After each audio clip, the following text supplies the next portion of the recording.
Dear friends, today let us understand what is meant by JVM, Java Virtual Machine.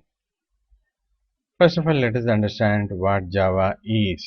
Java is a general purpose object oriented programming language. Like POP, there are different methods of implementation, whereas Java implements only object oriented programming, and this was developed by Sun Microsystems USA in the year 1991 by James Gosling, Patrick Norton and their team. This is a brief introduction to Java. Now let us understand what is meant by platform independence and portability. Java says it runs everywhere, that is, it can run on any machine.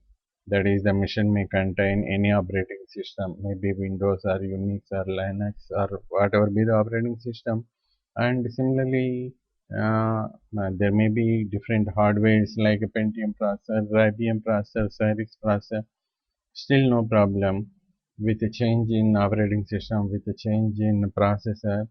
There is no problem for Java. In fact, if we look at slogan of Java, Java slogan is write once, run anytime, anywhere, forever. This is the slogan of Java. Write once, write the program only once. It can run anytime, anywhere, maybe any system. That is the meaning. Anywhere means any system, forever. Even in the future also, it will keep on running. That is what the slogan of Java. And if we look at how this portability is achieved, Java achieves this one in two ways. First one, the sizes of primary data types is same on all machines.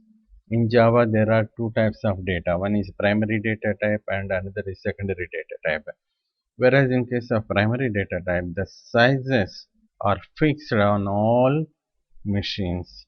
For example, in programming languages like C, where sizes are differing from one operating system to another operating system, whereas in Java it is not so. The primary data types have same sizes on all machines. And secondly, very important one, Java compiler generates bytecode. Java compiler generates bytecode. So first point to be focused here is Java has a compiler. This compiler is producing what? It is producing bytecode. This bytecode can be implemented on any machine. So very important points we are coming across. Firstly, Java is using compiler. Not only compiler, Java uses both compiler and interpreter. That is a specialty. So here the compiler is producing bytecode, and this bytecode can be implemented on any machine. So that is the specialty of Java. Now let us understand basics of a Java virtual machine. Just now we said Java compiler, Java C translates source code into bytecode. So Java compiler, Java C, this is the command. This command, what it does, it translates the source code into bytecode. Such bytecode is machine independent. That is the specialty of bytecode. So it can run on any machine. So that is the specialty of bytecode. So where from this bytecode is coming? This bytecode is coming from a product of Java compiler. So let us understand this one diagrammatically. So here we are taking a Java source code, and Java source code is having the extension .java. And let us compile the program. For this we are using the command Java C, which is a Java compiler. This compiler is producing the bytecode, and this bytecode is having the extension .class. So source code is having the extension .java, and bytecode is having the extension .class. So bytecode is the product generated by Java compiler when it compiles the source code. And one more point, please recollect. Java is both, it is having both compiler and also interpreter. Both are there. So just now we looked at compiler. Now let us look at what interpreter of Java and what is its purpose. So Java's interpreter is known as JVM, that is Java Virtual Machine, which translates the bytecode into machine code. That is the specialty of JVM. So what this JVM, that is interpreter, doing is it is translating the bytecode into machine code. That is the purpose of JVM, Java Virtual Machine. Now let us understand this one diagrammatically.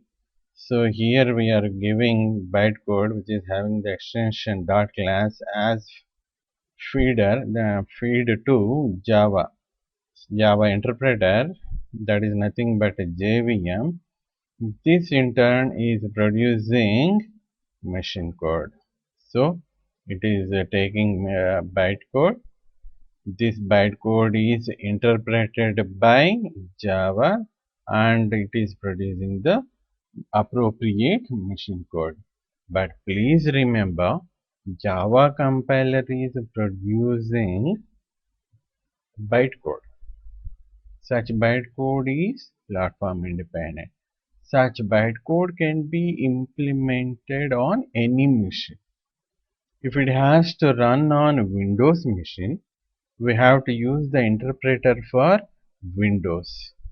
If we want the bytecode to run on Unix machine, we have to use the interpreter for Unix.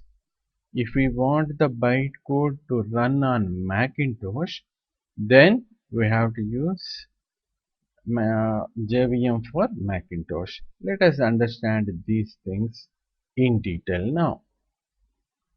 So here there is a source code. We are compiling that one.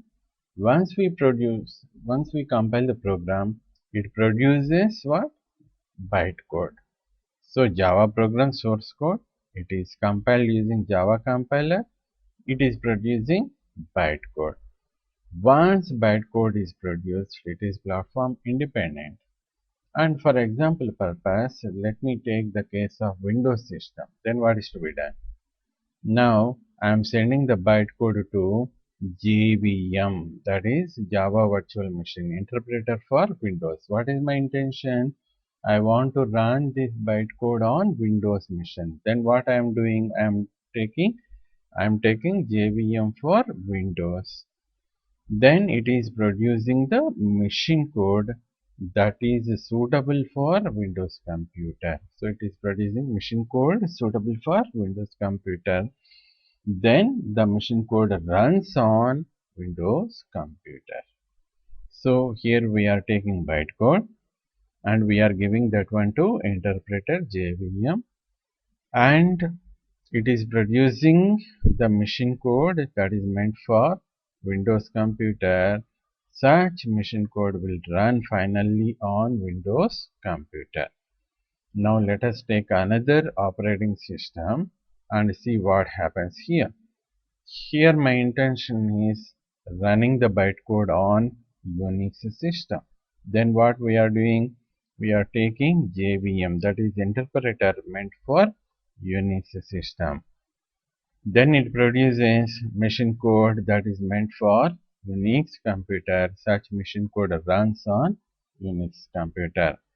And the last case, here I am taking one Macintosh system. So I want my bytecode run on Macintosh. Then I am taking JVM, that is interpreter meant for Macintosh. This runs on Mac computer. So it is producing machine code that is meant for Mac computer. Such machine code runs on Macintosh. So what is differing? There is no change in compiler. Compiler is one, only one. What it is doing? It is producing bytecode.